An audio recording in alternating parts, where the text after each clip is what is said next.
Welcome to According to Sam, folks. Thank you guys for watching. This is episode 183.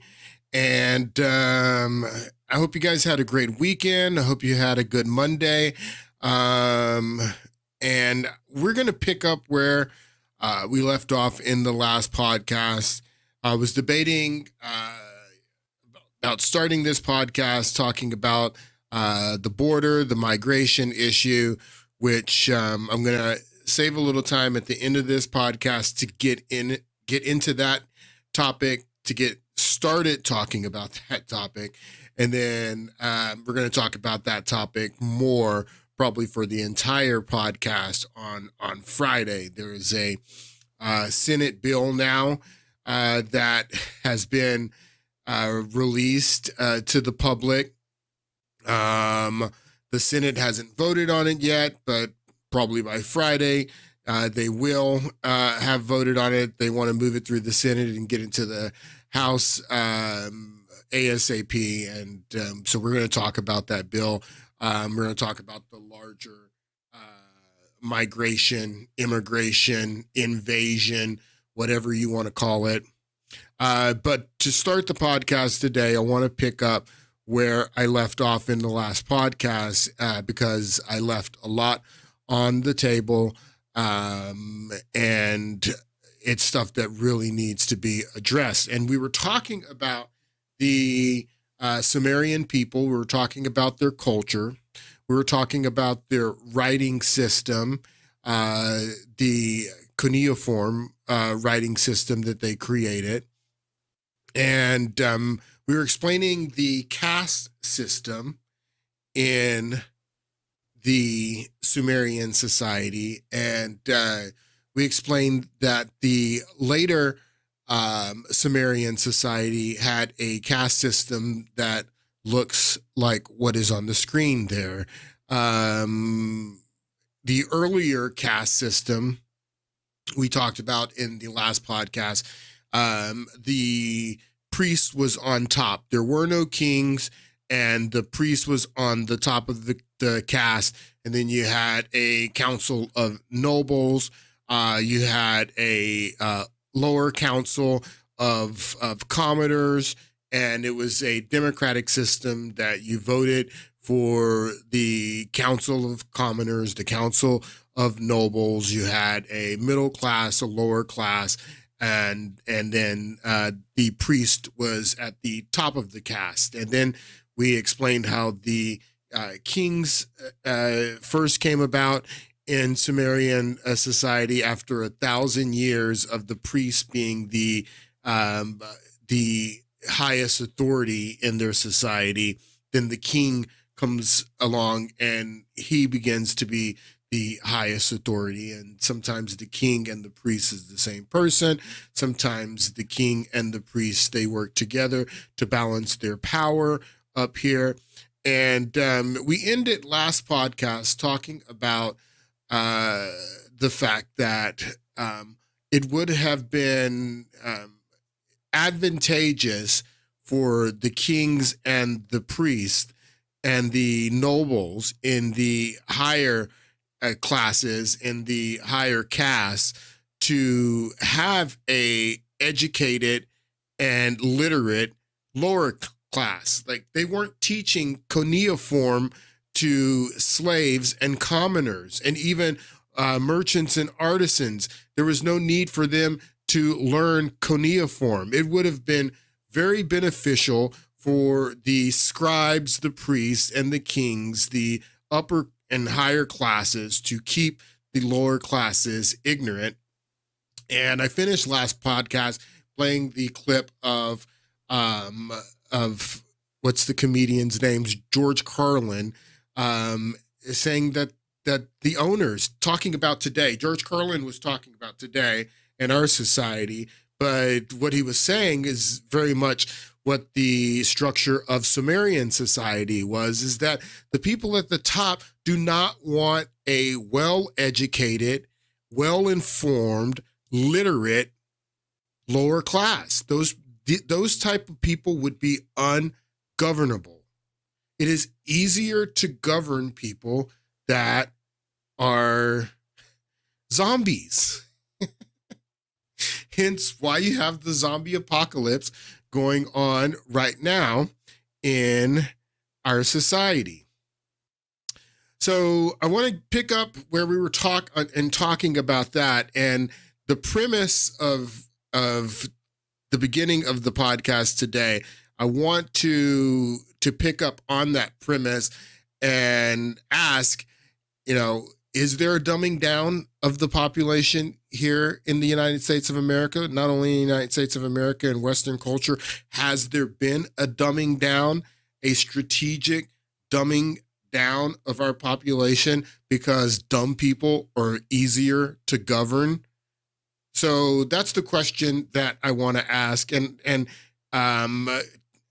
to ask that question, I want to start talking about a period of time in Europe, in a place in Europe, Italy, Tuscany to be exact, a period of time where the elite in the society, and we're talking about the society in Tuscany, in Florence, in the 15th century,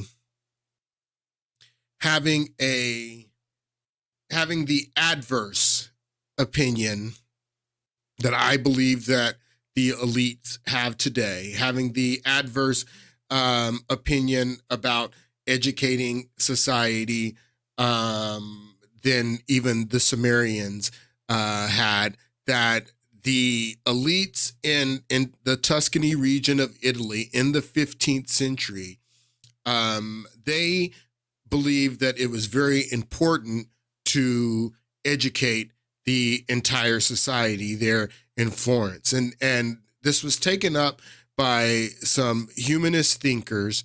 And this is how the Italian Renaissance came about. This is how the Italian Renaissance started. Let's listen or read a little bit of this Wikipedia page about the Italian Renaissance. It says the Italian Renaissance was a period in Italian history covering the 15th and 16th century.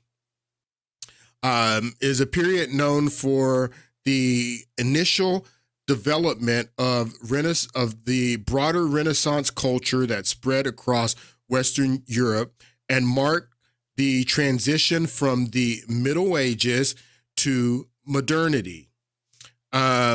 Proponents of a long Renaissance argue that it started around the 13th century and lasted until the 1600s, or the proponents of a long Renaissance argue that it started around 1300 and lasted until 1600. So it would have been the 17th century.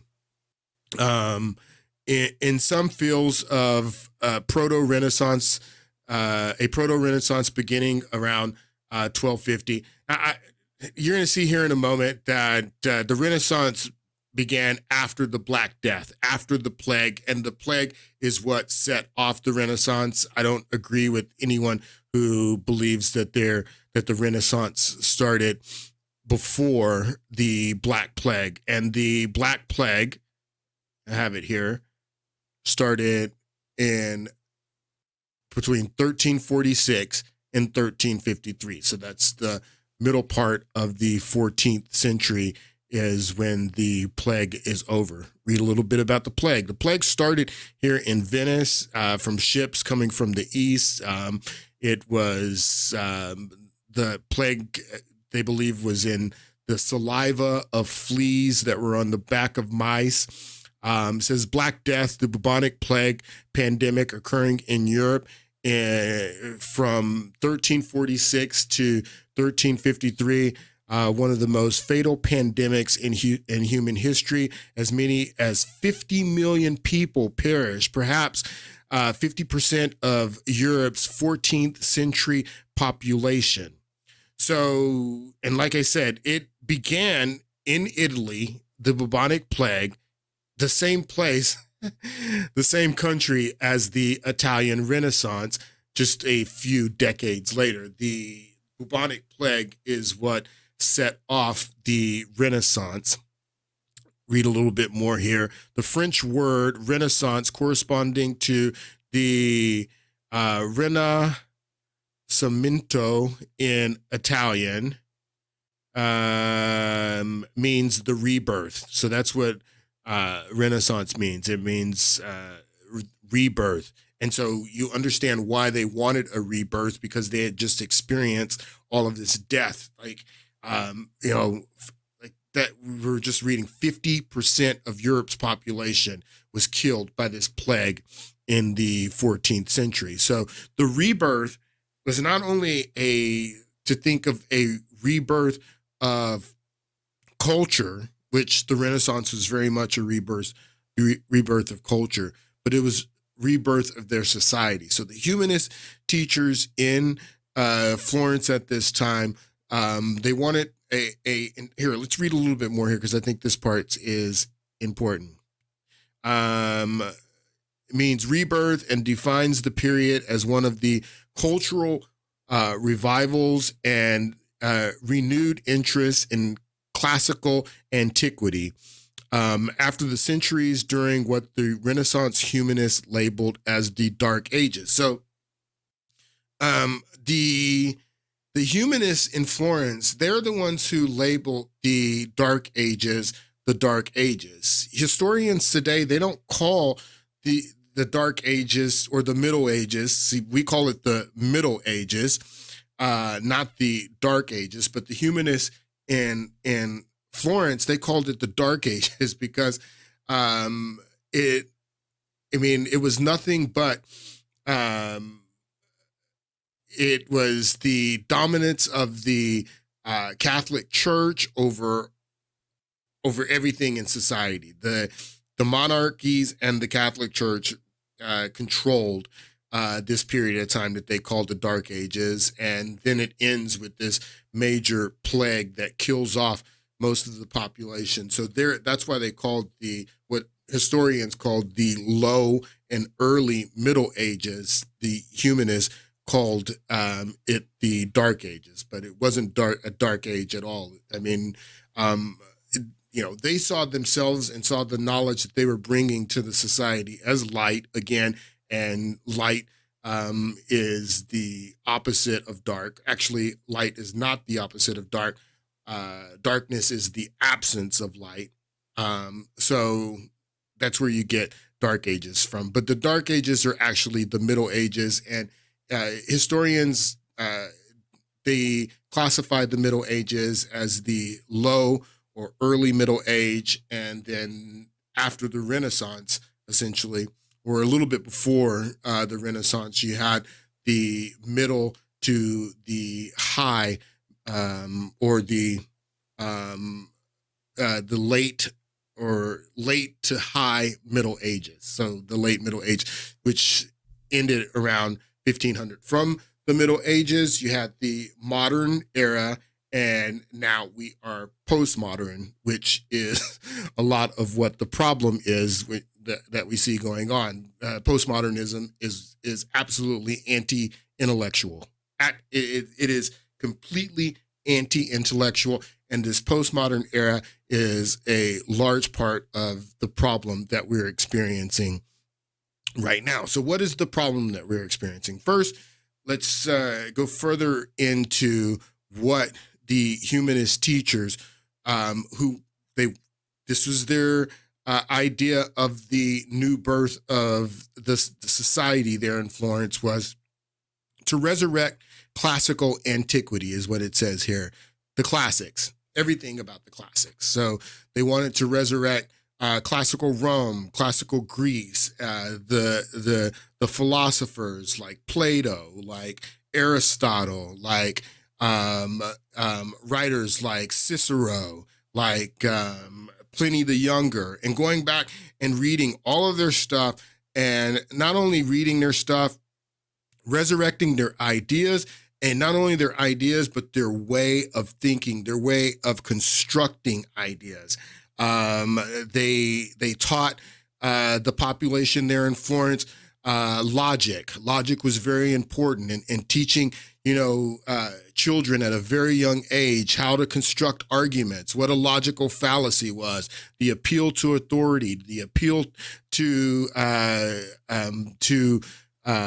probability, the red herring, the all of these different logical fallacies. They taught they didn't teach the population in Florence what to think. They taught them how to think, and that was very important to the Italian Renaissance. From the Italian Renaissance, you also resurrected classical art, classical architecture. That was why they ended up building the dome there in Florence. If you know that story about the Medici and the dome that was built in Florence, it's the architecture that they resurrected.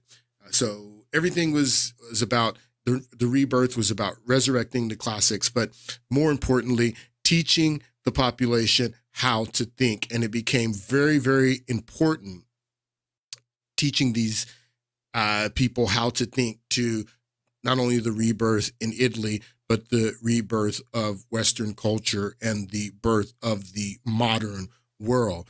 They instituted a system of education that we call liberal arts. Read a little bit here. The term liberal arts for a educational curriculum dates back to classical antiquity. So this was a part of what the humanist teachers there in Florence that were leading the Italian Renaissance, part of the classical antiquity that they were resurrecting was the liberal arts education. Term liberal arts for an educational curriculum dates back to classical antiquity and in the West, but has changed its meaning considerably, mostly expanding it. The seven subjects in the ancient and medieval meaning came to be divided in the trivium, rhetoric, grammar, logic, quadrivium, astrology, and arithmetic, geometry, and music. So this is how you got the Renaissance man, people like Leonardo da Vinci and others in this period. And then right here, this became a major part of it too, the invention of the printing press. Read right here, in Germany around 1440. So this is the 15th century. Renaissance starts happening in Italy in the 14th century. A few decades later, you have the Reformation kicking off with Luther in Germany, and then Gutenberg invents the movable type printing press. So all of these things were converging at the same time in Europe, all started in Italy by a mission to educate the entire population in Italy or in Florence. It expanded from Florence out from to all of Italy, from Italy throughout all of Europe, and then in Germany. And then they started challenging the church there in Germany. It kicked off the Protestant Reformation. Gutenberg, he invents the printing press for the sole purpose of printing the Bible in the German language, in the German vernacular. The Bible at that point in time was not printed in a language that the average common German could pick up and read it. And Luther thought that that was a problem. Not only Luther, in England, Tyndale and others thought the same thing. So when Gutenberg invented this machine to print, the only thing that he invented it for was to print the Bible. And that's what it was used for mostly until the beginning of the Age of Reason, which was, happening at the same time as the Protestant Reformation.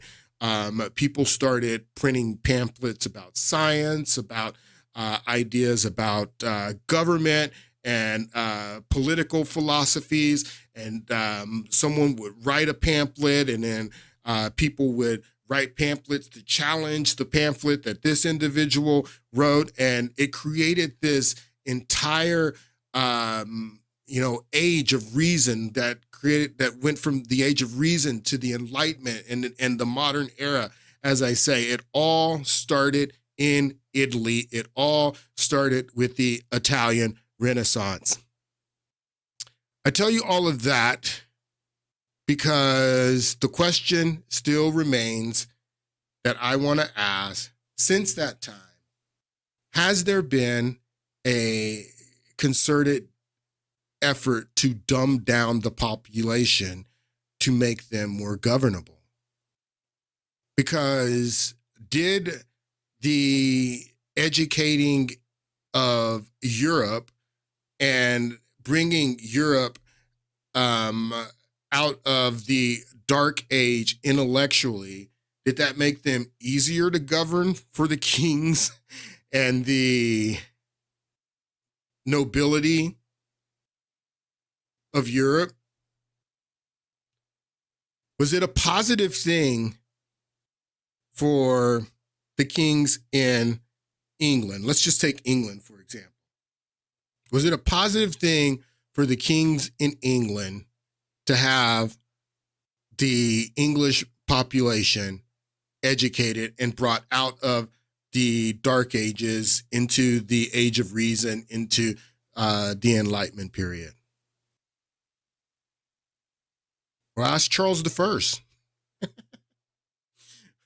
Charles I was beheaded during the English Civil War.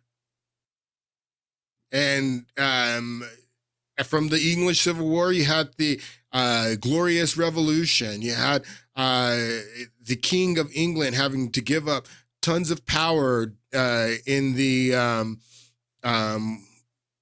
what's the document? God, I can't believe I'm drawing blank on that. But no, it didn't make the English easier to govern by the monarchy to have a population that was rising up in the Age of Reason and in the Enlightenment. How did it work out in France for Louis XVI and his wife? How did it work out for England in the Americas? What I'm telling you is that you would have never had an American Revolution if you didn't have an Italian Renaissance. You understand what I'm saying? Never. You never would have had an American Revolution without an Italian Renaissance. So the question that I'm asking is, did an educated population make it easier for the monarchy and the nobility and the higher classes in England? Did it make it more easy for them to govern?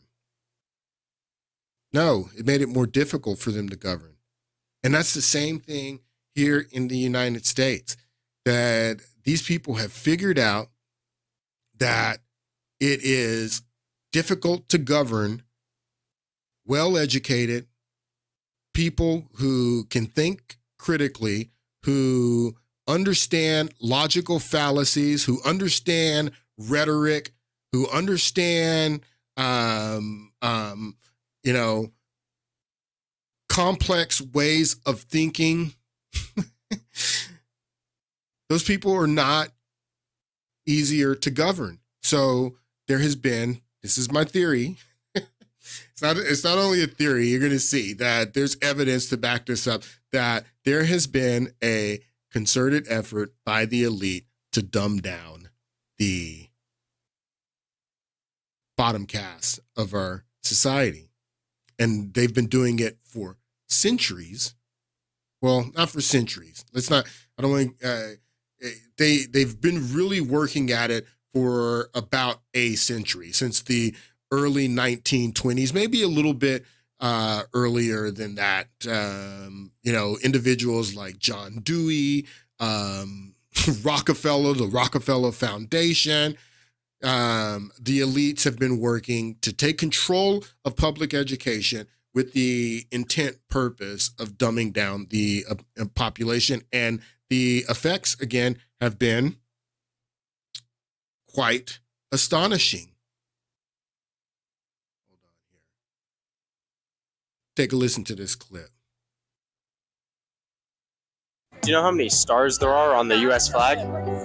52. Yes. What state is Utah in? Michigan. Yes. Do you know what state Utah is in? Utah, to be honest with you, I never heard of that place ever in my life. I live under a rock. Can you name 3 countries besides the USA? I suck at history. That was like my worst subject. Can we do like science? No. Any three.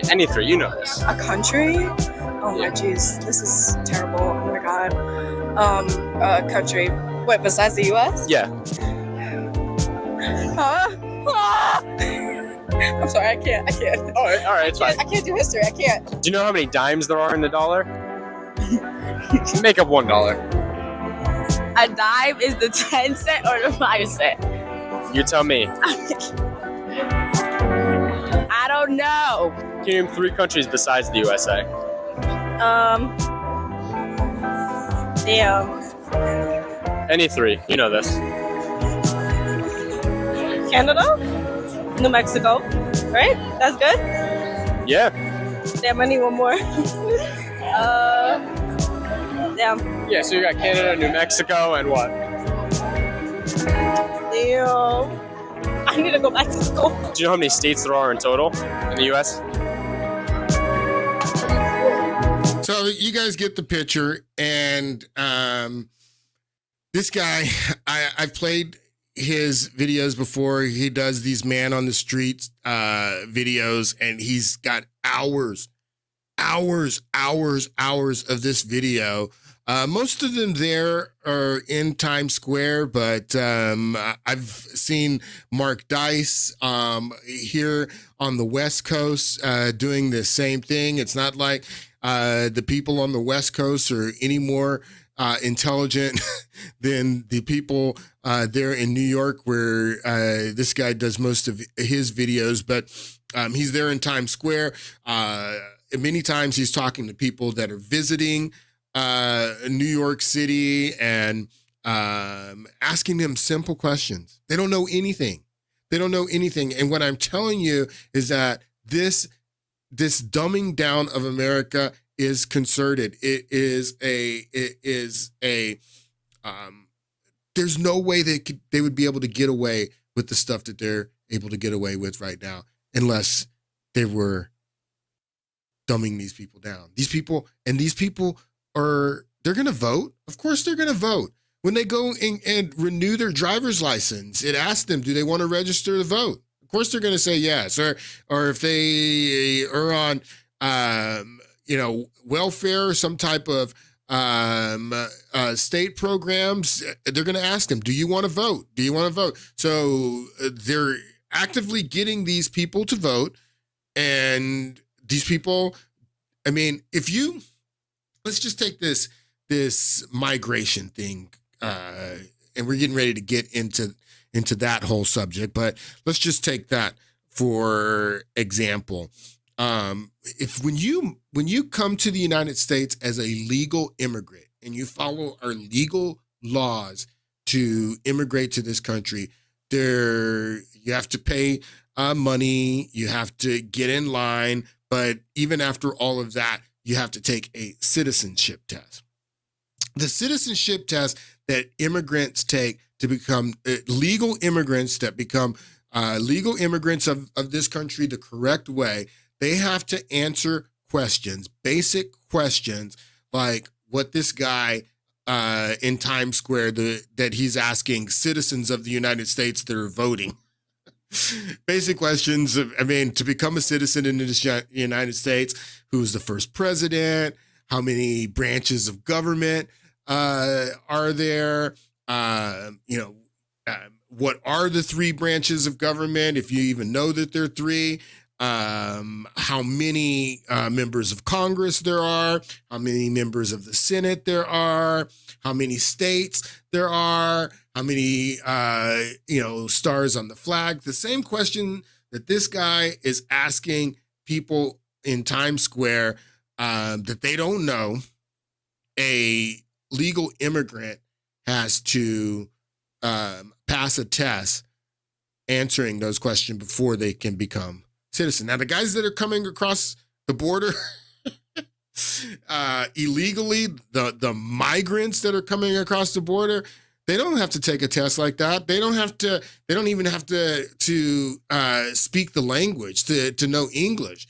They're coming into this country. They're going to be put into the schools with your kids. So is that going to increase your kids' ability to learn when more resources are going to be that are going to have to be diverted to ESOL programs, English as my second language programs in the school? There are going to be more kids in school. So your kids are not going to be able to get the attention that they need. So you're going to start saying that these migrants are going to start even increasing the failure of the public education system. And you're going to start seeing that immediately because they may be well-intentioned.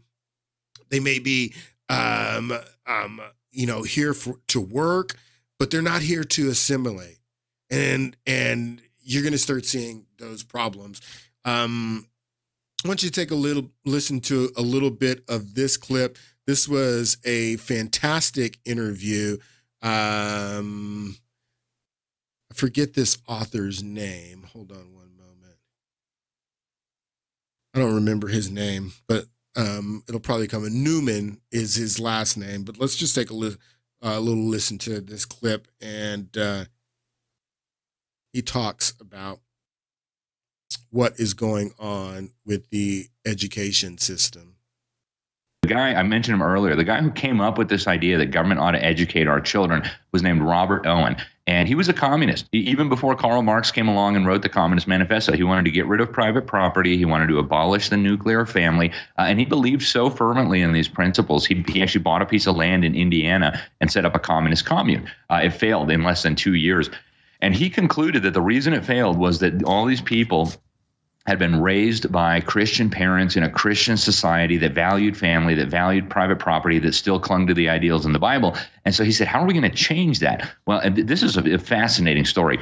He launched and created what a whistleblower later described as a secret society modeled on the Carbonari. And we've got the primary source documents for this in the book.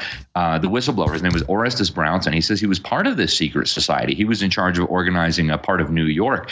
And he said the immediate goals were to shift public opinion in favor of government schools. Right? This was, again, before we had public schools in America. And they wanted to get men elected to legislatures who would support the idea of a government role for education. Well, this was a very hard sell, right? Americans were incredibly well educated, primarily homeschooled, and then all the different church denominations ran their own school networks. And then, of course, we had Christian universities like Harvard, Yale, Princeton, Abraham Lincoln was homeschooled. Right. And almost all of our founding fathers were primarily homeschooled, right? Some of them went on to get degrees when they were 14 or 15 at Harvard or Yale or Princeton, good Christian schools back then. But homeschooling was the norm at that time. That's right. Parents, older siblings, and aunts and uncles and grandparents really were teaching how to read, how to write, how to do math, the history of the world. The Bible, of course, was the primary textbook.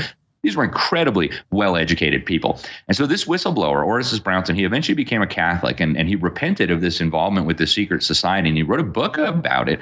And he said that the ultimate objective, this is key, the ultimate objective, he said, was to destroy Christianity, right? Even before, Antonio Gramsci, we all know about cultural Marxism and so on. But long before that, the communists had already figured out that Christianity was the giant roadblock in the way of their utopia. So that's the guy who came up with the idea of government schools. The texts and essays that he wrote ended up in the hands of the dictator of Prussia. The dictator of Prussia, according to Robert Owen in his autobiography, so much approved of this idea that the government should educate children that he ordered his interior minister to set up a network of government schools, just as Robert Owen had dreamed up.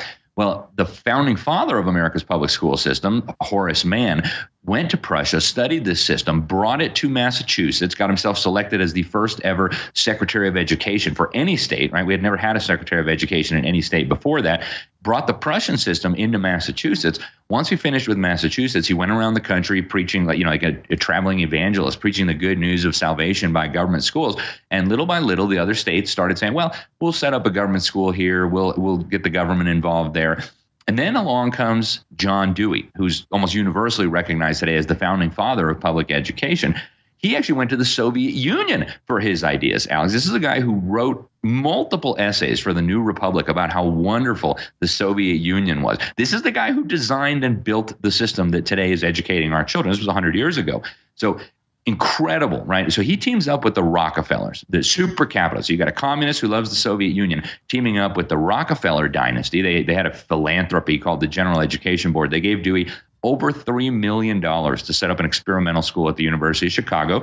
Graduated a bunch of kids that couldn't read, couldn't write, couldn't tell right from wrong, and couldn't do math. And they said, that will be perfect. That's the model we'll use for the whole country. He moved over to Columbia University, started at the Teachers College, brought in the Frankfurt School criminals who so they were developing literally lawless, mindless. Everything that this guy is saying is absolutely correct. And I'm going to go into John Dewey and the part that Rockefeller played it as well. But everything the guy says in this interview is correct.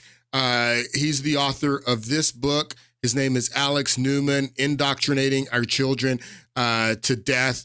And the interview that I was just playing parts of, it was phenomenal. And it fits exactly into what I am trying to tell you about the way that the Sumerian society was structured and how similar it is to our society, that it is advantageous for the people on top to keep the people on the bottom ignorant.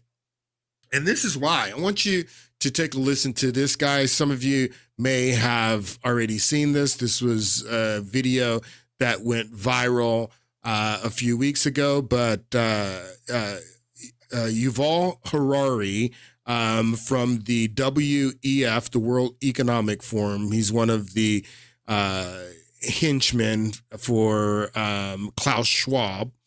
But this video was going viral a few weeks ago because Yuval Harari from the World Economic Forum was saying that people do not have rights, that you have no rights. And if you cannot logically defend yourself using rhetorical tools like the rhetorical tools that were taught to the entire society there in Florence in the 15th century by the humanists that launched the Italian Renaissance, giving them the building blocks, the tools to construct arguments to combat this type of rhetoric, you will be a slave. I mean, we're already slaves, people. Already slaves. But I want you to listen to what this guy says. Many, maybe most legal systems are based on this idea, this belief in human rights. But human rights are just like heaven and like God. It's just a fictional story that we've invented and spread around. It may be a very nice story. It may be a very attractive story. We want to believe it. But it's just a story. It's not a reality. It is not a biological reality. Just as jellyfish and woodpeckers and ostriches have no rights.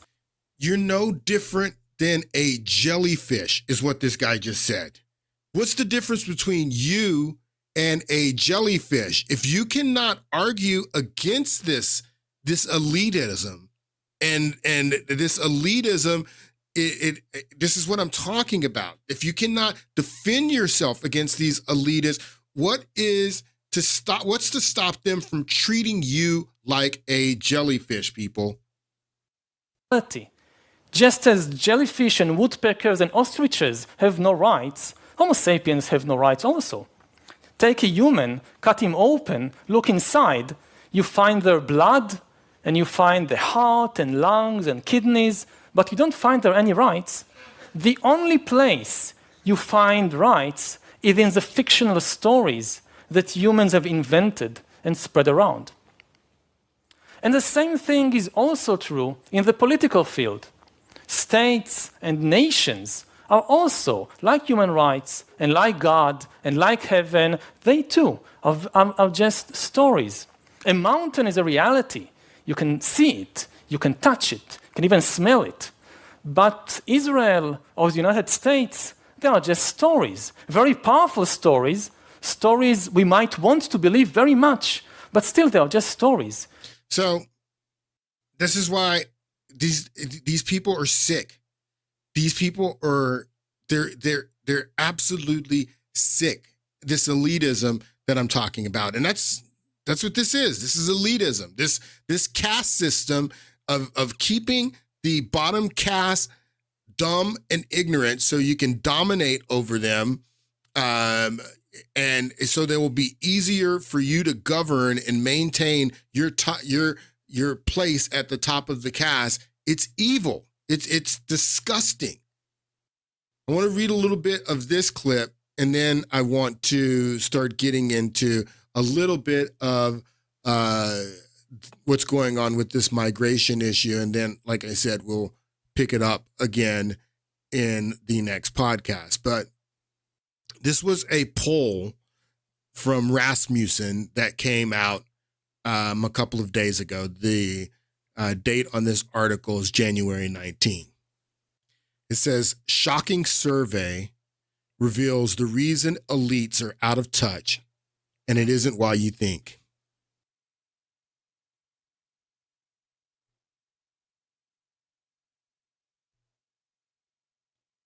It says the United States has a wealthy, partisan, elite class that's not only immune from and numb to the problems of their countrymen, but enormously confident in and willing to impose unpopular policies on them. You have no rights, is what Havari just said. You have no rights. This is a recipe for disaster. The problem is starkly illustrated in a new survey Scott Rasmussen conducted on behalf of the Committee to Unleash Prosperity,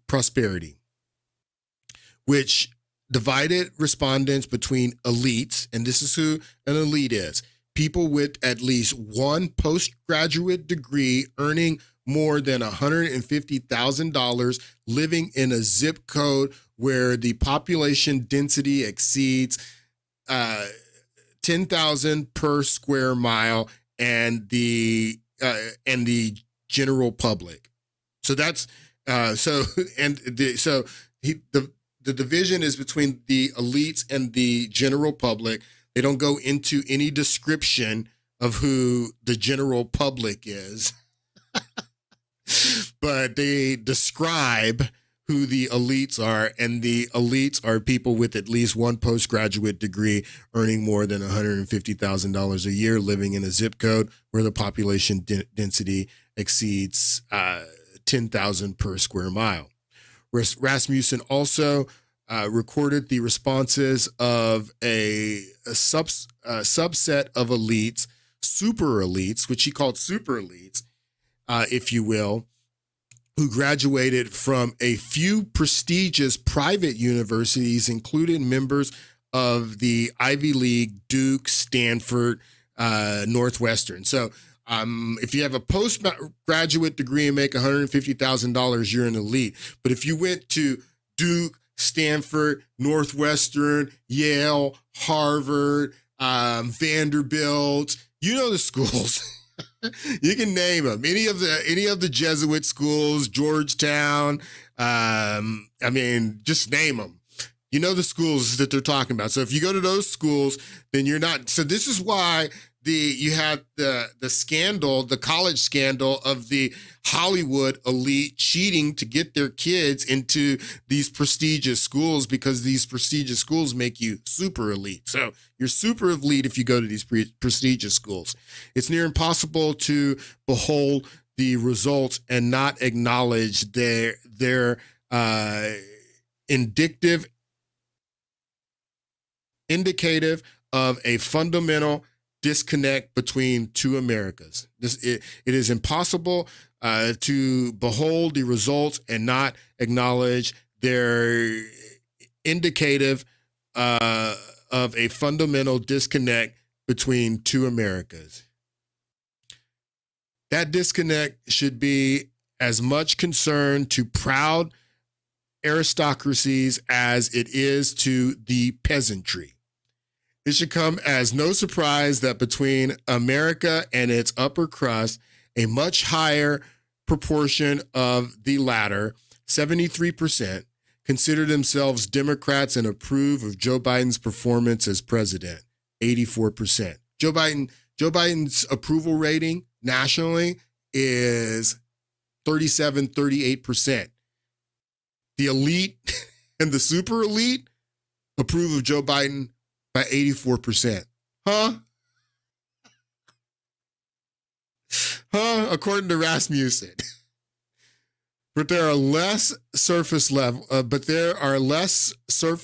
and more telling findings. The rich are indeed getting richer, say the rich. 74% of elites and 88% of super elites report that their personal finances are on the upswing. And the bulk of those who remain say they're either unsure or they're getting neither better or worse. You see the divide here in America, people? A negligible portion of respondents said that their pocketbooks are getting lighter. Negligible. Of the elite and of the super elite, a negligible proportion of respondents said that their pocketbooks are getting lighter. Compared to Americans more generally, it's hard to believe that the two groups are living in the same country. While 40% of Americans say that their financial situation is worsening, just 20% say it's improving. This seems intuitive. It stands to reason that those who are making more money would be more inclined to think well of their financial standing. But it is striking that the class disproportionately represented in the portions of influence do not feel the same very real economic pains the rest of America does. Why? Because that makes them less likely to take steps to alleviate that pain and even more likely to worsen it in pursuit of their own ideological objectives. So then it goes into how delete, well, there's not very much more. Let me just go ahead and see how much more there is. I think that's it. Okay, let's just go ahead and read the rest of this. Government control. This truth was borne out by three groups' answers to other questions. A stunning 77% of elites and 89% of super elites support the strict rationing of meat, gas, and electricity. Did you hear what I said? Let me read it again. A stunning 77% of elites and 89% of super elites support the strict, these are Biden supporters, strict rationing of meat, gas, and electricity. 72% and 81% would ban the use of gas-powered cars. These are the elites and super elites. They would ban outright, 81% of the super elite would outright ban gas cars right now. They're all driving hybrids. They're all driving Teslas. Not only hybrids, expensive hybrids, because they're doing very well, the super elite. 55% and 70% would prevent Americans from engaging in non-essential travel. 70% answered 70% of the super elite said that they would prevent Americans from engaging in non-essential travel. You see the problem that I'm telling you about here, people. You understand what I'm talking about? Oh, and 47% and 55% of the elite and super elite believe the government affords Americans too much freedom. You have no rights. You have no rights, is what this clown from the WEF said. You have no rights. 47% and 57% of elites and super elites believe the government affords Americans too much freedoms. Quote, predictably, the rest of the country would be appalled to hear what this group would do with absolute power. The percentage that would agree to any of those measures lies between 16. They say Trump is the one. They're telling you that Trump is the one who is the dictator, that Trump wants to be the dictator, that you should be afraid of Trump. These are the people that go to the prestigious schools, the elite and the super elite would agree to any of those measures. That absolute power. Predictably, the rest of the country would be appalled to hear that what this group would do with absolute power. The percentage that would agree to any of those measures lies between 16 and 25%. And they're talking about the people at the bottom caste, the measures that the elite would agree to, 16 to 25% of the bottom caste. I think that's what it said. What's perhaps most troubling of all, however, is elites' staggering surplus of self-confidence in government, a halfway decent proxy of themselves. 70% of elites, double the number of average Americans, and 89% of super elites said they would trust the government to do the right thing. These are Biden supporters, people. So you understand what I'm telling you about the problem with a caste system that is designed to keep people dumb because they're easier to govern.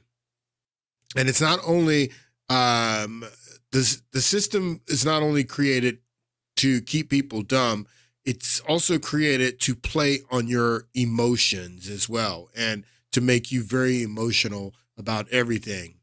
I have a few minutes left. Want to get into this migration issue a little bit, and then we'll get back into it more broadly on Friday. This was the documentary that I told you about in the last podcast. And this is the documentary from Muckraker. The two brothers flew down to South America. They did the same trek that the migrants do from Ecuador to Colombia, from Colombia to Panama in the Darien Gap. And then when they come out of the Darien Gap at the other end of Panama, you're going to see in this clip how the NGOs are there waiting for them to facilitate the rest of their trip. The NGOs, the non-governmental organizations, and you're going to see who these NGOs are in a moment, are facilitating all of this.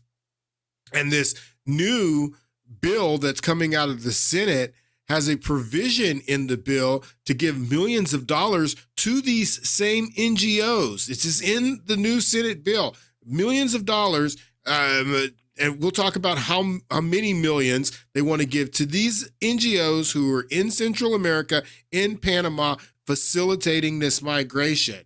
These NGOs know, again, that women are being raped. They know people are being robbed, mugged, murdered, and they are facilitating. Let's take a listen to a little bit of this clip. These are the two brothers by themselves. I mean, these guys did great journalistic work, put themselves in danger to document this. So they are coming out of the jungle from the Darien Gap now, and they're walking to where the staging area for all of these NGOs. And these guys that are walking this area, they turn the cameras on them and they start saying, no, don't film us on the camera. You watch this. This is very interesting. Amigos, what country? No. What country? No. Why? What country? No. You from Syria? No. Syria. What country you guys from? Hey, well, why is it a big secret?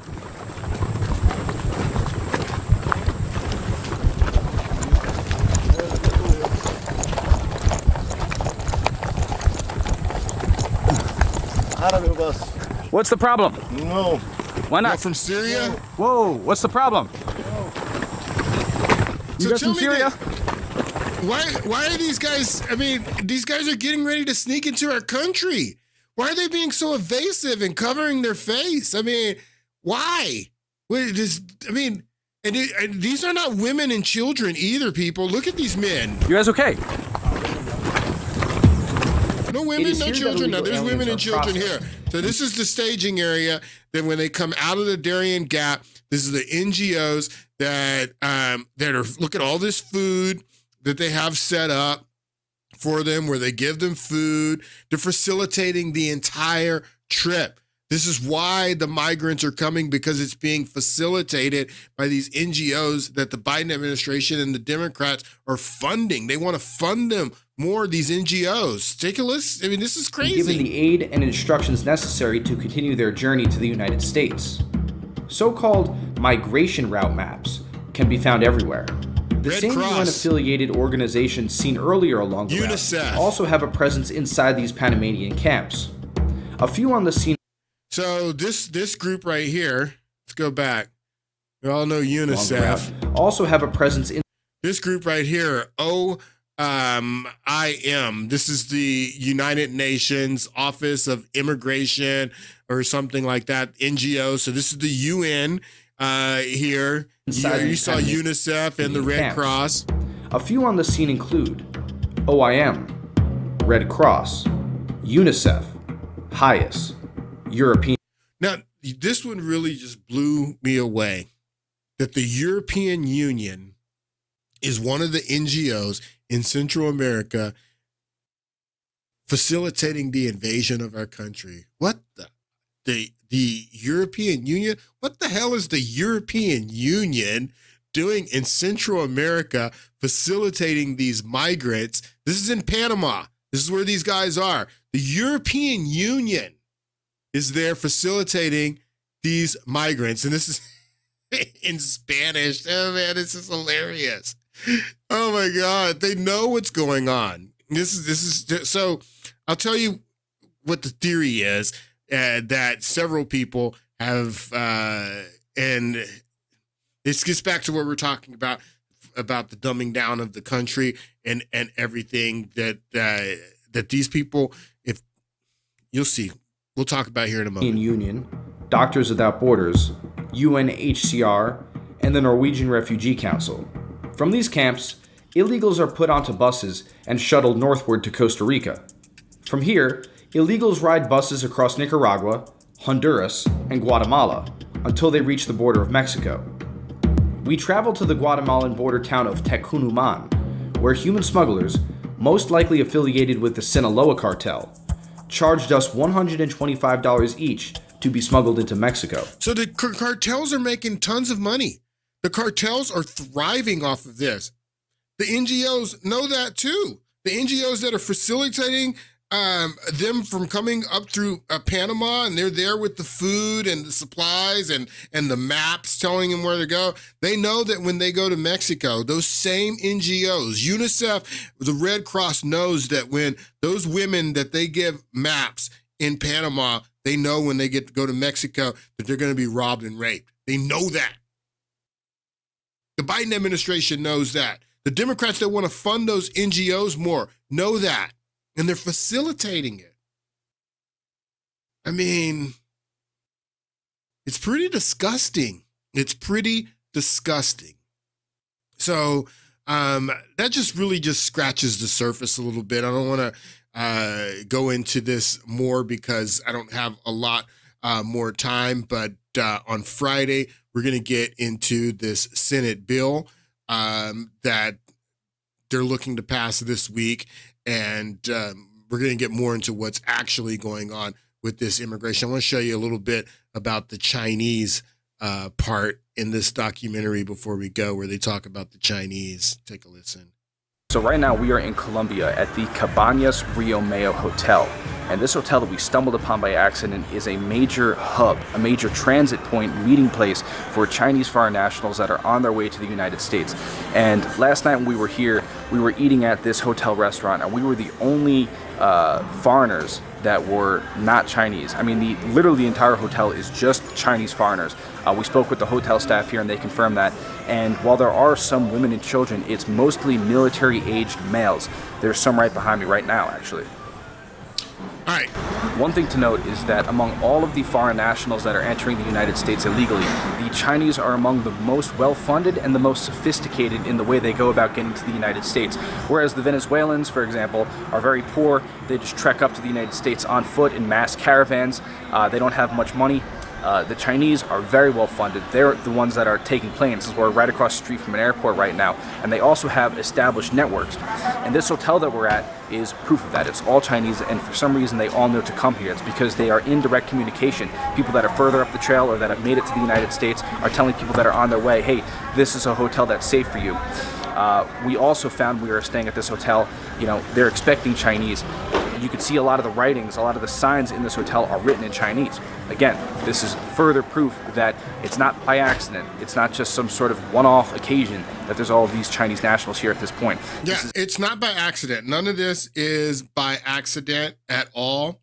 And I mean, it's really frightening what's going on, actually. If you think about some of these theories that are coming out, because I've heard people saying, even Brett Weinstein in his interview with Tucker Carlson, and Tucker agreed with him that that the Biden administration and Democrats are going to be offering these people citizenship for service in the military. So they want to go out and they want to fight all these wars. They're kicking off more wars in the Middle East again.